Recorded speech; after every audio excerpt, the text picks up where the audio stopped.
Telangana rising core urban ఏరియాను సర్వాంగ సుందరంగా తీర్చిదిద్దాలని ముఖ్యమంత్రి రేవంత్ రెడ్డి అన్నారు. ఇక్కడి లక్షల కుటుంబాలు వలస వస్తున్నాయని, వారికి మౌలిక వసతులు అందించేందుకు ప్రాధాన్యతనివ్వాలని, గ్లోబల్ సిటీకి చిరునామాగా అభివృద్ధి చేయాలని సూచించారు.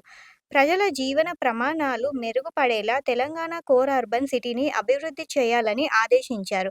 విద్య, వైద్యం, రోడ్డు రవాణా, పారిశుద్ధ్యానికి అత్యంత ప్రాధాన్యతనివ్వాలని సీఎం అన్ని విభాగాల ఉన్నత అధికారులకు దిశానిర్దేశం చేశారు. సచివాలయంలో Telangana rising core urban area అభివృద్ధిపై సోమవారం జరిగిన సమీక్షా సమావేశాల్లో సీఎం చర్చించారు.